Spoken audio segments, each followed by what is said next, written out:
একটা পাতা পড়ে আছে সেটা সরিয়ে দাও, একটা বাসন পড়ে আছে সেটা একটু মেজে দাও। যদি তাও তোমার পক্ষে সম্ভব না হয়, অন্তত 1 মিনিট বসে হলেও সেখানে একটু হরিনাম কীর্তন করবে, তারপর তুমি প্রসাদ পাবে। না হলে সেই প্রসাদ পাওয়াটা তোমার জন্য সার্থকতা নয়। কারণ তুমি ভগবানের সেবা না করে তার কৃপা তো কখনো নিতে পারো না। প্রসাদ মানেই তো কৃপা। কৃপাটা আসে কি করে? করে পাওয়া। কৃপা কিছু করে পেতে হয়। তাই বললেন, যখনই আমরা কোনো মন্দিরে, মঠে, কোথাও গমনাগমন করব, সেখানে যে কোনো সেবা, আপনার আমার চোখে যে কোনো সেবা পড়বে, সেই সেবা আমরা করব। তাহলে কি হবে? তাতে ভগবানও সন্তুষ্ট হবে, আমারও এদিকে লাভ হলো। কেন? কারণ আমার হৃদয়ের ময়লাটা ভগবান কৃপা করে দূর করে দেবে। তারপর বললেন কি? শ্রুতিং চকার উচ্চত্ত সৎ কথা দয়ে।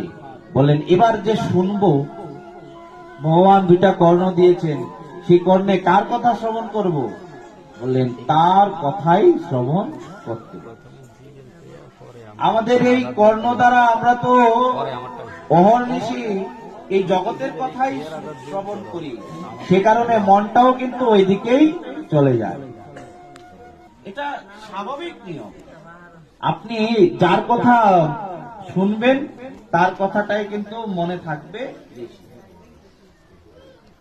আমাদের দেখা যায় আমরা যে গানটা, যে কীর্তনটা বেশি শুনি, সেটাই কিন্তু আমরা বারবার মনের মধ্যে আওড়াতে থাকি বা মুখে বলতে থাকি।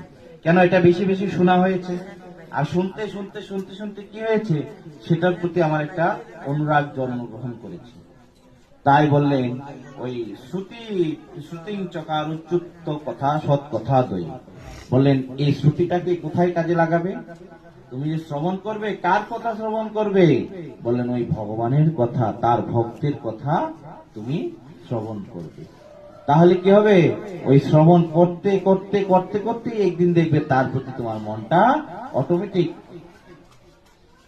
আমরা যদি কৃষ্ণলীলায় দেখি, কৃষ্ণ আর রাধারানী কেউ কাউকে আগে চিনতেন না, জানতেন না, কারোর সাথে কারো দেখা হয়নি, কিন্তু তাদের পরস্পরের মধ্যে প্রেমের উৎপন্ন হয়েছে কি কার মাধ্যমে? বললেন ধুতির মাধ্যমে। ধুতি মানে সংবাদ দাতা। বৃন্দা দেবী কি করতেন? কৃষ্ণের কথাটা রাধারানীকে